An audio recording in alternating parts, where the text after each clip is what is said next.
morning, students. How are you? Today, we will start a new chapter that is a very important chapter from the point of view of the environment, that is conservation of plants and animals. Before starting the chapter, we should know that what is the meaning of the conservation and what is the need of conservation of plants and animals. Conservation is a term used for protecting and caring for wildlife and the environment. This includes all the plants and animals that live on the earth. Students, as you know that on the earth everything works and is able to survive with the circle of life, and every single organism has a role to play in nature, from the tiny organism to the biggest mammal. जैसे आप देखते हो कि जितने भी plants या animals होते हैं, everything works something, ठीक है? And likewise each plant also play an important role in the nature, ठीक है? तो ह्यूमंस क्या होते हैं, वो डिस्टर्ब करते हैं जब आपके एनवायरनमेंट को, then it is need of the conservation. So what is conservation? Conservation is the term used for protecting and caring for the wildlife and the environment. It includes all the plants and animals. ठीक है? So come to the next point, that is the chapter content. We include all these content in this chapter. What is deforestation, consequences, conservation of forest and wildlife, biosphere reserve, wildlife sanctuaries, etc. In this part of this video, we will cover few topics, and the rest of the topic we will cover in the next video. Our first topic is deforestation and its causes. It means what are the reason why the human beings cut the forest. So what is deforestation? It means that clearing of forest and using that land for other purpose. For example, for furniture, for something else. So what is deforestation? Clearing of forest. ठीक है, जैसे आप as shown in the picture, some trees are cut from this portion and the trees cut in the forest also. ठीक है. Next is trees in the forest are cut for many purpose, जैसे हमने आपको बताया. तो first one is the procuring land for cultivation. It means कि अगर आपको जो है कहीं पे cultivation करना है, कोई farming करनी है, तो उसके लिए land procure करने के लिए या use करने के लिए, cultivation के लिए जो है trees cut करते हैं. Next is building house and factories. Houses और factories बनाने के लिए land चाहिए, और land किससे मिलेगी? जब सारी लैंड यूज़ हो रही है. अगर लैंड कम है तो फॉरेस्ट को कट करते हैं. ठीक है, एक रीज़न ये हो सकता है.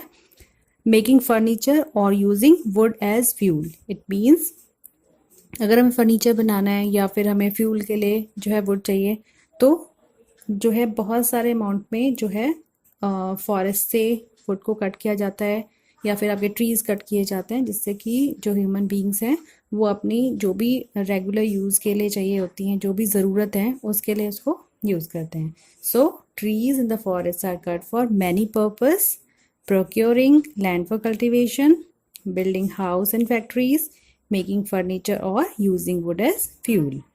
Next one is the some natural causes of deforestation are forest fire and severe drought.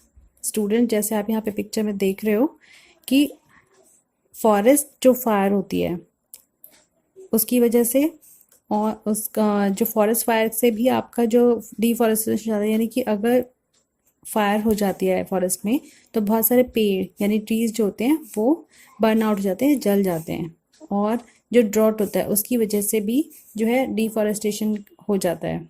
ठीक है, तो कॉज जो होते हैं डिफॉरेस्टेशन के मेन होते हैं forest fire and severe drought. तो ड्रॉट की वजह से भी पेड़ नहीं उग रहे होते हैं. एक और रीज़न होता है, that is the cattle wrenching. It means जब बहुत सारे कहीं कैटल हैं किसी के भी, जो फार्मर्स हैं उनके हैं, या जो कैटल रेयरिंग करते हैं उन लोग के कैटल रेंचिंग, यानी कि जब वो जंगल में जाके जो है लैंड में से हर्ब्स को या ट्रीज़ को या प्लांट्स को खाते हैं, तो उसकी वजह से भी डिफॉरेस्टेशन हो जाता है, या फिर वहाँ पे कोई ट्रीज़ जो है ग्रो नहीं कर पाते हैं. तो this is also the reason of deforestation. Okay, next one is consequences of deforestation. Means उसके क्या इफ़ेक्ट्स होते हैं. ठीक है, तो deforestation and climate change. It means कि डिफॉरेस्टेशन की वजह से जो disturb of balance in nature हो जाता है. It increase the temperature and pollution level on the earth, ये आप सबको पता है. It increase the concentration of carbon dioxide in the atmosphere also, and the groundwater level also get affected due to the deforestation. Means अगर जैसे plants नहीं होते हैं तो एक process होता है that is called the photosynthesis, as you know. तो plants क्या करते हैं, photosynthesis के थ्रू कार्बन डाइऑक्साइड को लेते हैं और ऑक्सीजन एनवायरनमेंट में रिलीज करते हैं. तो plant need carbon dioxide for photosynthesis and fewer trees would mean that fewer carbon dioxide will be used up. तो जितने कम ट्रीज होंगे उतनी कम कार्बन डाइऑक्साइड जो है यूज होगी, और इसी की वजह से, इसी के रिजल्ट में क्या होगा, increase amount in the atmosphere. अब वो कार्बन डाइऑक्साइड लेंगे नहीं तो हमारे एनवायरनमेंट में ही कार्बन डाइऑक्साइड रहेगी और वो उस अमाउंट को इंक्रीज कर देंगे, और इसी वजह से क्या होगा, हमारा ग्लोबल वार्मिंग. ठीक है, तो increased carbon dioxide in the nature will lead the global warming. ठीक है. Next one is the disturbance of water cycle. Students, the increase in the temperature on the earth disturb the water cycle and may reduce rainfall. This cause droughts. As you show in the picture, there are two pictures. One is the left and one is the right. In the left part, high evaporation and evapotranspiration. It means कि जहाँ पे ज़्यादा पेड़ होंगे, ठीक है, तो वहाँ पे क्या होगा, इवेपोरेशन भी ज़्यादा होगा. ट्रांसपायरेशन के थ्रू इवेपोरेशन, जब इवेपोरेशन होता है तो ट्रांसपायरेशन के थ्रू जो हमारी वाटर है वो इवेपोरेट होके आपका एनवायरनमेंट में जाएगा ऊपर, और वही क्लाउड जब में जाके फिर वापस कूल होके नीचे आएगा. दैट मीन्स वहाँ पे जो है रेनफॉल होगा और एक बैलेंस बना रहता है आपके वाटर साइकिल का. लेकिन अगर सपोज कीजिए कहीं पे ट्रीज़ नहीं, जैसे राइट साइड वाले पिक्चर में आप देख रहे हो, यहाँ पे ट्रीज़ कम है, तो यहाँ पे क्या होगा, क्योंकि ट्रीज़ नहीं है ज़्यादा, थोड़े छोटे प्लांट्स हैं, तो इवेपोरेशन भी कम होगा. ट्रांसपायरेशन के थ्रू इवेपोरेशन हो नहीं रहा है, तो उसकी वजह से जो हमारा एनवायरनमेंट है आसपास वो that is become warm and dry. ठीक है, तो इसकी वजह से क्या होता है, वो एरिया ड्राई हो जाता है, और ड्राई होने की वजह से वहाँ पे ड्रॉट वाली कंडीशन आ जाती है. तो डिस्ट्रप्शन ऑफ वाटर साइकिल, तो जो पूरा डिस्टर्बेंस हो जाता है अगर कहीं पे डिफॉरेस्टेशन होता है, उसकी वजह से अगर पेड़ कट गए हैं तो वाटर इवेपोरेट नहीं होगा, और इवेपोरेट नहीं होगा तो वाटर साइकिल कंप्लीट नहीं होती या डिस्टर्ब हो जाती है, और जिसकी वजह से क्या हो जाता है, ड्रॉट की कंडीशन भी आ सकती है. Deforestation and soil. अब डिफॉरेस्टेशन का सॉइल पे क्या इफेक्ट पड़ता है, इसके डिफरेंट आपको पॉइंट्स दिए हैं इसमें. First is deforestation lead to the change in soil properties. अब सॉइल प्रॉपर्टीज़ को कैसे चेंज करेंगे, जो सॉइल की प्रॉपर्टीज़ होती है, यानी कि उसमें प्लांट किस तरीके से होंगे, तो ये इफेक्ट करता है प्लांटेशन और वेजिटेशन को, उसमें प्लांट उगने की कैपेसिटी को. ठीक है. Fewer trees result in more soil erosion. जितने कम ट्रीज होंगे सॉइल इरोजन ज़्यादा होगा. अगर ट्रीज ज़्यादा हैं तो सॉइल इरोजन कम होता है, यानी कि जो टॉप लेयर होती है वो रिमूव नहीं होती है. तो removal of top layer of soil expose the lower hard and Rocky layer. तो जब ऊपर की सरफेस वाली जो सॉइल होती है, अगर वो रिमूव हो जाती है सॉइल इरोजन के थ्रू, तो नीचे जो हार्ड और रॉकी लेयर है वो आपको मिलेगी, और ये लेयर जो होती है दिस इज लेस फर्टाइल. तो this soil has less humus and in less fertile, so it is difficult to grow the plants in this kind of soil. So gradually the fertile land get converted into the desert, and this is called the desertification. It is very important definition. The question will become like, what is desertification, yeah, what is the consequence, main consequence of the deforestation. So desertification means the fertile land get converted into the desert, and it is called the desertification. Okay. Next consequences is loss of species. Almost 70% of the world's plant and animals live in forest and are losing their habitat due to the deforestation. Habitat means उनके घर या फिर रहने की जगह. तो क्योंकि forest नहीं है, तो क्योंकि वो ज़्यादातर फॉरेस्ट में रहते हैं, और जब फॉरेस्ट कट जाते हैं या डिफॉरेस्टेशन हो जाता है तो उन लोग के हैबिटेट को भी नुकसान मिलता है या वो लॉस कर जाते हैं. तो loss of habitat can lead to the species extinction, यानी कि वो बिल्कुल ख़त्म होने पे चले जाती हैं. This loss of species of effect the whole ecosystem. तो हर एक का एक इम्पॉर्टेंट रोल है हमारे एनवायरनमेंट में, और अगर कोई स्पीशीज़ नहीं होती है तो उसका रोल प्ले करने के लिए और कोई नहीं होता. That's why it disturb the ecosystem. जैसे आप ये दो पिक्चर्स देख रहे हो, इसमें जो एनिमल्स और बर्ड है ये अभी आप पहचान भी नहीं सकते हो। इट मीन्स कि ये एक्सटिंक्ट वाली पोजीशन में हैं, बहुत ही रेयर है अब। और अगर हम इनको सेव नहीं करते या कंजर्व नहीं करते हैं तो आगे की जनरेशन को ये देखने को भी नहीं मिलेंगी। इट मीन्स कि हमें इन्हें कंजर्व करना बहुत इंपॉर्टेंट है। Next is disrupted livelihood. Many inhabitants that live in and around forest earn their livelihood by the processing and selling product obtaining from the forest.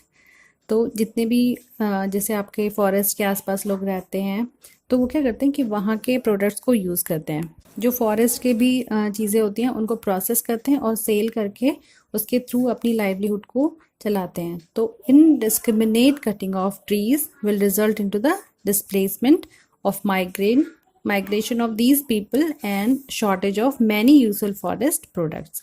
तो अगर बहुत सारे पेड़ कट जाएंगे तो उनसे जो भी चीज़ें बनती हैं, सपोज बैम्बू का अगर कोई फॉरेस्टर वहाँ पे बैम्बू ट्रीज कट जाते हैं तो वो लोग जो बैम्बू के प्रोडक्ट्स बनाते हैं वो लोग नहीं बना सकेंगे, तो वो कहीं और माइग्रेट करेंगे यानी कहीं और चले जाएंगे। तो इसकी वजह से क्या होता है, डिफॉरेस्टेशन, माइग्रेशन ऑफ पीपल भी होता है। तो these are the consequences of deforestation. First one is deforestation and climate change. Second is disruption of water cycle. Third one is deforestation and soil. Fourth is loss of species and last is disrupted livelihood. तो बहुत ही important चीज़ें हैं जो हमें भी पता होनी चाहिए और हमें अब से अपनी लाइफ में भी अप्लाई करना चाहिए। तो चलिए move on the next important topic, that is wildlife conservation. This is a picture shows a very important message that we should conserve our wildlife. This is a positive story actually. चलिए, तो next topic is conservation of forest and wildlife. Students, it is clear from the previous section that there is a need to protect the wildlife and the biodiversity existing in these forests. Okay तो जितने भी consequences हुए हैं, अगर हमारा deforestation नहीं होता है तो हम इन सब से जो है अपने आप को सेव कर सकते हैं या प्रोटेक्ट कर सकते हैं। तो it is very necessary to conserve the plants and animals, to conserve these assets also. तो कंजर्वेशन मीन्स कि the measure taken preserve and protect forest and wild life are referred as conservation. तो forest को भी बचाना है, उसके साथ साथ वाइल्ड लाइफ को भी बचाना है। This is completely called the conservation of wildlife. So conservation not only preserve the ecological and genetic diversity of flora and fauna, it also preserve our natural resources. Several laws and acts have been instrumented for this purpose. Under the 1972 Wildlife Protection Act, our government has created protected areas like national parks, wildlife sanctuaries, and biosphere reserves. Now we will study these topics one by one in the short. First is national park. It is an area which is strictly reserved for the protection of wildlife. It's called the national park, and there are more than 100 national parks in our country. We will discuss in detail afterwards. Second one is the wildlife sanctuary. An area which is strictly reserved for the protection of animal is called the wildlife sanctuary. And third one is the biosphere reserve. There are multi-purpose protected areas.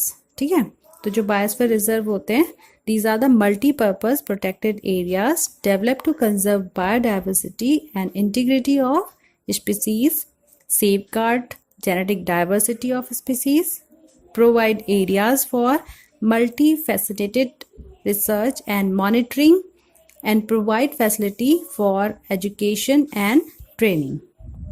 So students, this is the just an introduction of this chapter. Later we will discuss about the detail of national park, wildlife sanctuary, and biosphere reserve. I think I made myself clear. All your doubts has been cleared. Still, if you have any queries, you can ask to me.